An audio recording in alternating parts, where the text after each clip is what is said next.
Yesu azali awa, solo azali awa. Yesu azali awa, nabiso. Yesu azali awa, solo azali awa. Maranatha, chers frères et sœurs, bienvenue dans l'émission Telama sur Teler TV. C'est encore moi, votre frère Bethuel Matsili. Aujourd'hui, nous allons parler de la liberté que nous avons en Jésus-Christ. Ne soyons pas esclaves des hommes. Ne soyons pas esclaves des hommes. Cette parole, ce titre vient de la Bible et je vais vous lire cet extrait qui est écrit dans la première épître de Paul chez les Corinthiens, chapitre 7, et nous allons lire à partir du verset 20.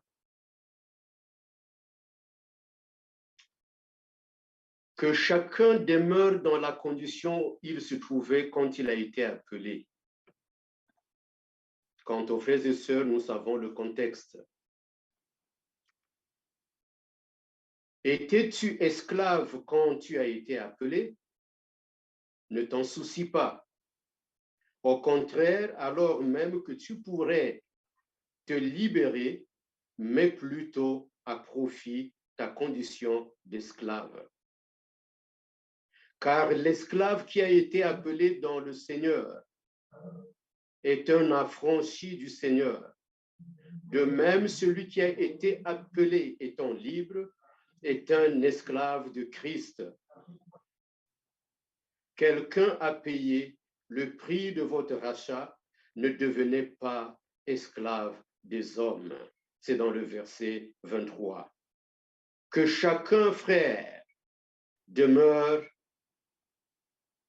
devant Dieu dans la condition où il se trouvait quand il a été appelé. Cette parole est très importante pour nous, chers frères et sœurs. Il y a ceux qui ne comprennent pas la situation dans laquelle s'était retrouvée l'humanité, où il y avait ce qu'on appelle l'esclavage, qui avait touché presque tous les peuples. Mais au moment où le Christ est venu aussi, il y avait encore des peuples en esclavage. Et en ce moment-là, puisque l'apôtre Paul est en train de parler, il ne parle pas du 15e siècle, il ne parle pas du 16e siècle, il ne parle pas du 17e siècle, mais il a parlé des siècles avant. Il a existé des esclaves. Il y avait des esclaves presque dans tous les peuples. Maintenant, ici, l'apôtre Paul dit que vous qui croyez en Dieu, vous qui êtes dans la société, ne soyez pas esclaves des hommes. Et il dit pour ceux qui ont été esclaves, que si vous avez cru en Jésus-Christ, si vous avez cru en Dieu étant quelqu'un qui a une descendance, qui était esclave, ne t'en fais pas trop, mais dès qu'il y a une occasion, sors de cela. Donc, c'est à tort et à travers qu'on pense toujours que le christianisme n'a fait qu'inciter de rester dans l'esclavage. Le pasteur Martin Luther King a compris ceci aussi. En tout cas, ce n'avait pas été un grand péché pour lui d'avoir lutté pour la libération des Noirs. Dieu ne lui a pas noté cela comme étant un péché puisqu'il s'est levé pour la lutte contre la discrimination raciale, contre l'injustice sociale. Or, ici, la Bible nous dit, le Nouveau Testament, Puisque, comme je venais de dire, l'esclavage existait déjà avant que Jésus-Christ ne vienne sur la terre, dans différents peuples. Et l'esclavage aussi existait en ce moment-là. L'esclavage qui a existé, ce n'est pas l'esclavage du 15e siècle ou 16e siècle, celui qui nous concerne.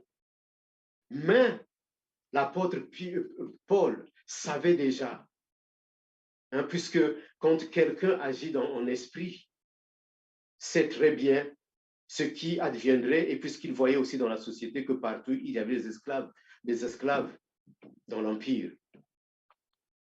Mais il dit, si tu as été esclave de façon formelle, et si tu as eu une possibilité de t'en libérer, profites-en. Mais en dehors de cela, ne sois pas esclave d'autres hommes. Ne sois pas enfermé dans les idées d'autres personnes. Ne sois pas enfermé dans les doctrines d'autres personnes. Ne sois pas sous domination d'autres personnes. Tu es libre. Puisque la première chose que le Christ offre à ceux qui sont à lui, c'est la libération. Et il est écrit ici que nous avons été rachetés à un grand prix. Nous avons été délivrés. Donc, si on est délivré déjà, mais pourquoi chercher encore à être esclave? Ça, c'est la mission de l'Église, frères et sœurs. Que nous devons nous mettre à éclaircir ces choses auprès des frères et sœurs qui sont dans les églises, qu'ils ne doivent pas, au nom de Dieu, être esclaves des gens. Parce que Dieu n'a jamais voulu que son peuple soit esclave des autres. Voilà pourquoi, si vous observez toute l'histoire de Dieu, du peuple de Dieu, des hommes et des femmes qui ont cru en Dieu, Dieu a été comme un homme à côté d'eux en train de lutter. Il y a des personnes qui n'acceptent pas la Bible, surtout l'Ancien Testament, se disent, mais quel est ce Dieu-là qui participe aux guerres comme un homme, qui manque d'amour? C'est le même Dieu, le Père de notre Seigneur Jésus-Christ. De notre Seigneur Jésus-Christ, il est dit qu'il est aujourd'hui assis à la droite du Père, jusqu'à ce qu'il piétine tous ses ennemis. Et le dernier ennemi qu'il doit piétiner, justement, qu'il a piétiné, c'est la mort. Et Satan qui encore a eu un certain pouvoir sur la mort. Mais or, le pouvoir de Satan est limité. Qui doit l'annoncer aux autres? C'est nous, l'Église de Dieu. Parce qu'on sait que même en donnant notre vie pour l'idéal de Christ, en réalité, nous la récupérons. Si nous donnons, nous sacrifions notre vie en servant, en étant certains que nous servons le Seigneur et que c'est pour lui que nous faisons cela, que s'il ne nous a pas dit ce qui était bien, nous ne ferions pas, nous n'agirons pas dans la société, nous serons toujours bien reçus par notre Seigneur, parce que c'est l'application de la parole dans la société. Donc, chers frères et sœurs, enseignons-le partout. Enseignons-le partout. Le Christ veut de notre libération. Et il n'a jamais voulu que quelqu'un soit esclave d'un autre homme. Il a apporté la libération, la liberté à tous. Pourquoi donc devrait-il accepter que l'homme serve l'homme? Oui, nous respectons les hiérarchies. Oui, nous respectons les pouvoirs qui ont été mis en place par Dieu. Oui, nous respectons tout. On a du respect pour cela, puisque nous voulons aussi, comme le Seigneur a dit, nous voulons aussi être respectés. Nous respectons tout l'ordre que Dieu a mis en place. Mais si il y a des gens qui vont en dehors de cet ordre-là, qui détruisent l'ordre de Dieu, nous disons non. C'est le sens de cette parole-là.